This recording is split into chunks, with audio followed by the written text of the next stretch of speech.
cyborg is a cybernetic organism, a hybrid of machine and organism, a creature of social reality as well as a creature of fiction.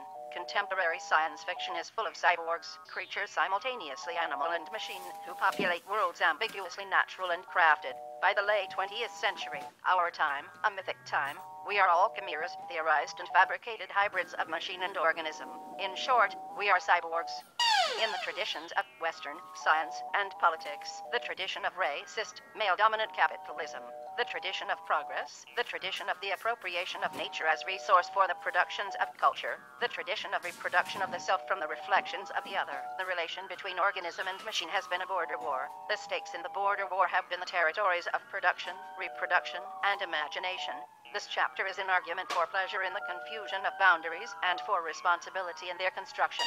The cyborg is a creature in a post-gender world. It has no truck with bisexuality, pre-Oedipal symbiosis, unalienated labor, or other seductions to organic wholeness through a final appropriation of all the powers of the parts into a higher unity. The cyborg has no origin story. An origin story in the Western, humanist sense depends on the myth of original unity, fullness, bliss and terror. The cyborg skips the step of original unity, of identification with nature. The aborg does not dream of community on the model of the organic family. The cyborg would not recognize the Garden of Eden. It is not made of mud, and cannot dream of returning to dust. Cyborgs are not reverent. They do not remember the cosmos.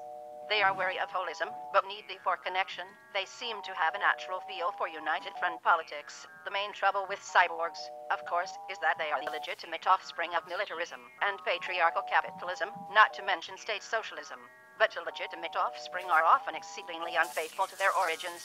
Their fathers, after all, are inessential. My cyborg myth is about transgressed boundaries, potent fusions, and dangerous possibilities. Cyborg politics is the struggle for language and the struggle against perfect communication. Cyborg politics insist on noise and advocate pollution, rejoicing in the illegitimate fusions of animal and machine. Our bodies, ourselves, bodies are maps of power and identity. Cyborgs are no exception. A cyborg body is not innocent. It was not born in a garden. It does not seek unitary identity, and so generate antagonistic dualisms without and or until the world ends. It takes irony for granted. Intense pleasure in skill, machine skill, ceases to be a sin. The machine is not in it to be animated, worshipped, and dominated. The machine is us, our processes, an aspect of our embodiment. We can be responsible for machines. They do not dominate or threaten us. We are responsible for boundaries. We are they. Cyborgs might consider more seriously the partial, fluid, sometimes aspect of sex and sexual embodiment. Gender might not be global identity, after all, even if it has profound historical breadth and depth. The production of universal, totalizing theory is a major mistake that misses most of reality. Taking responsibility for the social relations of science and technology means refusing an anti-science metaphysics, a demonology of technology, and so means embracing the skillful task of reconstructing the boundaries of daily life, in partial connection with others, in communication with all of our parts. Cyborg imagery can suggest a way out of a maze of dualisms in which we have explained our bodies and our tools to ourselves.